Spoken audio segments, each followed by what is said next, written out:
Jadi mereka yang yakin bahwa Yesus mengosongkan diri dari Allah menjadi manusia, tetap yakin bahwa kealahannya tidak berhenti. Jadi nggak jelas kapan jadi Allah, kapan jadi manusia.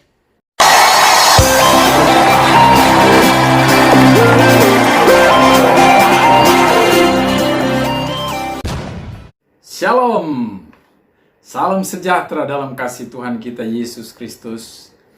Kembali jumpa lagi bersama saya Samuel 1977 Channel. Oke, kita masih akan membahas tentang pribadi Tuhan Yesus, ya. Kalau pada sesi pertama, kedua di video saya yang kemarin, kita sudah belajar tentang, setidaknya ada gambaran tentang tiga pribadi Allah, lalu kemudian praeksistensinya Tuhan Yesus jelas, saudara bisa melihatnya sendiri dari kebenaran firman Tuhan, seperti yang telah saya sampaikan di video-video sebelumnya. Nah, di video ini saya mau menjelaskan tentang kenosis Tuhan Yesus untuk menepati apa yang saya janji pada beberapa minggu kemarin. Mohon maaf kepada saudara-saudaraku semua karena berhubung kesibukan saya dalam pekerjaan maupun dalam pelayanan, ya, dalam banyak hal, sehingga saya terhambat untuk launching video berikutnya, yaitu part 3 membahas tentang pribadi Tuhan Yesus, ya. Baik, kepada saudara-saudara yang merasa terberkati dengan channel ini, saya berharap saudara bisa like, subscribe, komen, ya. Kemudian sharekan ini ke seberapa banyak teman saudara untuk supaya bersama-sama dengan kita mereka bisa terberkati, bisa menerima pengetahuan yang sama, ya. Supaya tidak banyak orang tersesat dengan pengajaran-pengajaran palsu yang melenceng dari kebenaran sejati. Berikut kita tonton terlebih dahulu apa kata Pak Erastus Sabdono tentang kenosis Tuhan Yesus. Selamat menyimak. Dengan demikian pengosongan atau kenosis dari Yesus sejatinya bukan keberadaan sebagai Allah yang mengosongkan diri mengambil natur manusia. Ya, sejatinya tidak pernah ada ayat Alkitab yang mengemukakan mengenai pengosongan kealahan Yesus seperti itu dan mengenakan natur manusia. Sejatinya pengosongan diri dalam kitab Filipi 2 maksudnya adalah dalam keadaannya sebagai manusia, itu ditulis dalam Filipi 2. Dalam keadaannya sebagai manusia, ia dapat menjadi terhormat atau paling tidak disejajarkan dengan manusia lain. Tetapi Yesus memilih direndahkan, dihina demi ketaatan kepada Bapa di surga. Begitu saudara, ya. Jadi pengosongan itu bukan dari Allah kemudian mengambil natur manusia dengan mengosongkan Allah. Dan ironinya, ditambahkan kalimatnya, ironinya mereka yang mempercayai bahwa ia mengosongkan diri, kok juga masih tetap yakin ngotot bahwa kealahannya tidak berhenti. Anda ngerti maksudnya? Jadi mereka yang yakin bahwa Yesus mengosongkan diri dari Allah menjadi manusia, tetap yakin bahwa kealahannya tidak berhenti. Jadi nggak jelas kapan jadi Allah, kapan jadi manusia. Nanti kalau dipersoalkan, apakah bisa dalam waktu yang bersamaan Yesus punya Allah seutuhnya, juga punya kemanusiaan seutuhnya. Dalam waktu yang sama Yesus punya ketidakterbatasan, juga memiliki keadaan terbatas sebagai manusia.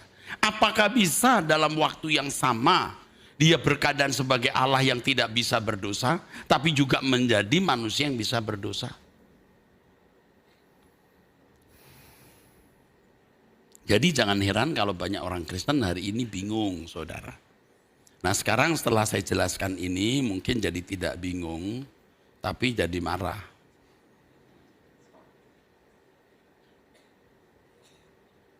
Ya. Jadi ironinya mereka mempercayai bahwa ia yang mengosongkan dari masing otot tetap meyakini kealahannya, tidak berhenti ya. Itu. Saudara mengerti maksud saya? Nah ini kan you maunya apa? You percaya pengosongan diri dari Allah jadi manusia. Setelah jadi manusia, Allahnya tidak berhenti loh. Lebih ya karepmu itu.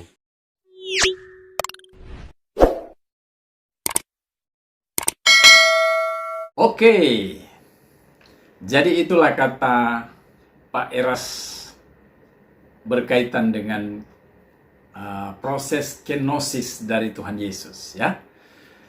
Tetapi kita akan melihat dari perspektifnya Alkitab, ya, bukan apa kata orang. Oke, yang penting kita sudah tahu persis bahwa ternyata titel, ya, sekolah tinggi setiap orang itu tidak menjamin bahwa ternyata orang itu memiliki atau memahami kebenaran sejati itu dengan benar.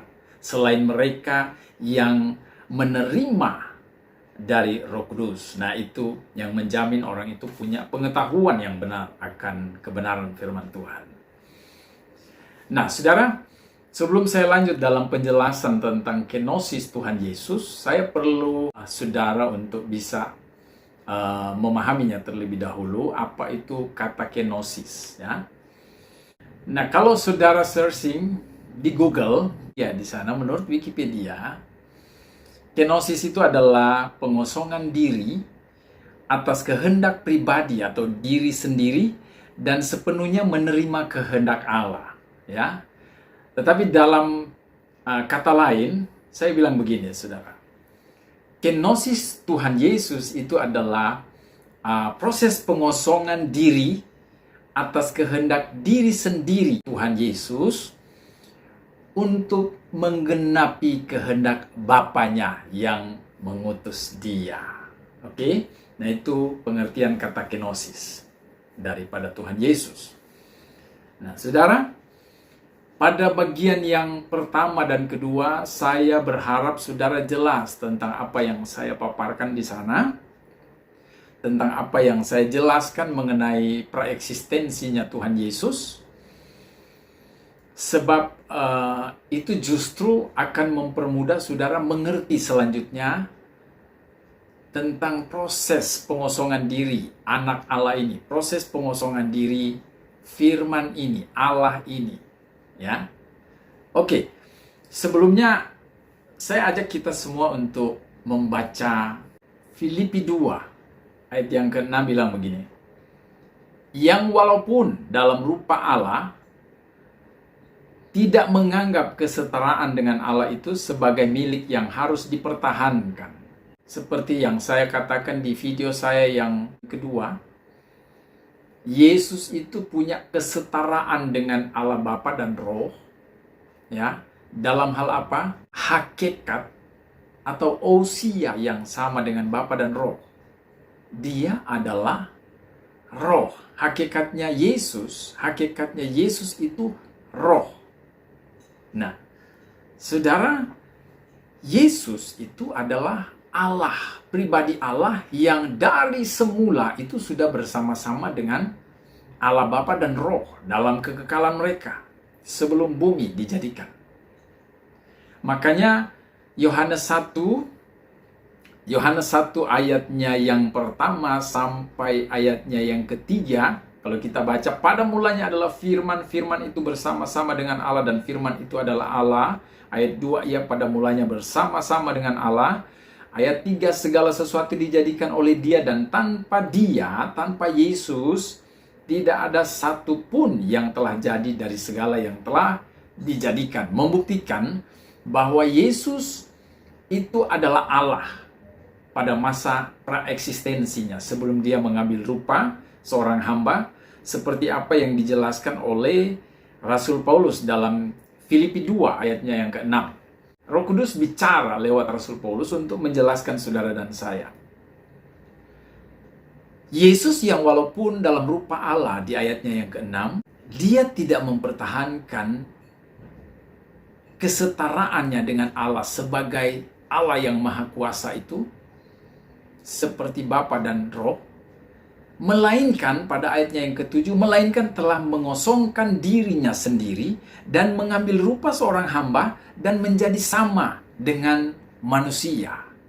Ya, jadi terang bahwa Yesus itu Allah yang mengosongkan dirinya dari apa? Segala kuasa yang dimiliki Bapa dan Roh.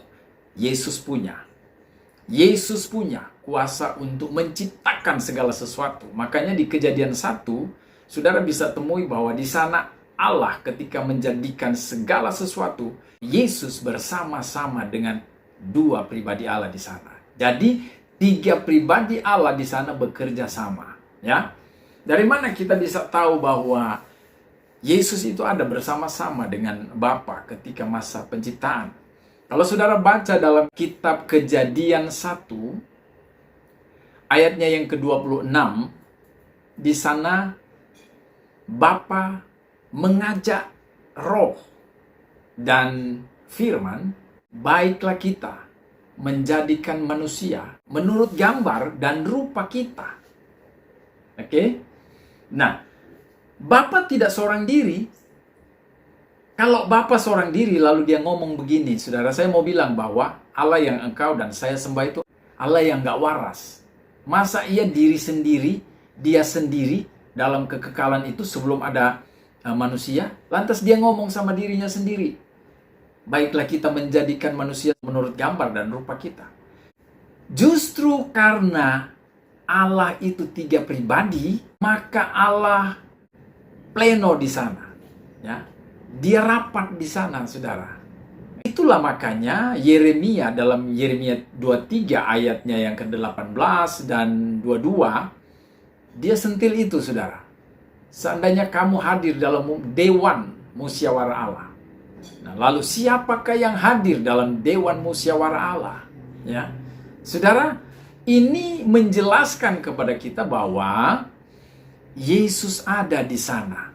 Dalam masa praeksistensinya Yesus, ketika menjadikan manusia, Yesus bersama-sama dengan Bapa dan Roh menjadikan Adam dan Hawa dari tidak ada menjadi ada dengan tangan mereka. Dengan tangan mereka, mereka bentuk manusia dari debu tanah. Makanya Raja Daud berkata begini, engkau tidak pernah meninggalkan atau membiarkan perbuatan tanganmu. Ya. Nah, di sini penjelasan Raja Daud bahwa manusia itu diciptakan Tuhan dengan tangannya, ya. Dan di ayatnya yang lain, di pasalnya yang lain, Daud juga menjelaskan tentang proses penciptaan manusia. Dia bilang, engkau menenun aku dalam kandungan ibuku. Nah, kalau menenun, kayak orang menjahit, punya keahlian menjahit, dia menenun nggak pakai kaki, saudara. Dia nggak pakai perkataan, dia menenun. Dia pakai tangan. Nah, 3 pribadi ini, mereka kerja bareng. Mereka tidak pernah sekalipun dari zaman ke zaman kerja independen, sendiri-sendiri. Mereka selalu kerja sama. Ini perlu kita ingat, saudara. Mereka saling mengasihi. Mereka saling tinggal. Saudara tahu aktivitas Allah sebelum langit bumi ini dijadikan? Saudara bisa bayangkan itu? Kalau saya merunut lagi ke belakang, saya bawa saudara untuk berpikir tentang ini. Bagaimana Allah, aktivitas apa yang dibuat sebelum segala sesuatu ini ada. Sebelum jagat raya ini diciptakan Allah. Kalau dia seorang diri, apa yang dia buat di sana? Karena dia ada 3 pribadi. Maka semua yang dia praktekkan, semua habitnya mereka bertiga, semua kesukaannya Allah ini, dia punya karakter yang dia praktekkan dalam kekekalannya itu, dia pengen tuangkan itu dan dialami oleh ada satu makhluk yang dia akan ciptakan, yaitu saudara dan saya. manusia. Mereka praktek apa, saudara, dalam kekekalan? Mereka praktek saling mengasihi. Tuhan Yesus bilang, Bapa mengasihi aku. Dan Yesus mengasihi Bapa karena dia melakukan kehendak Bapa. Roh juga sampai detik ini melakukan kehendak Bapa karena dia mengasihi Bapa. Nah, kaitan tentang kenosis Tuhan Yesus.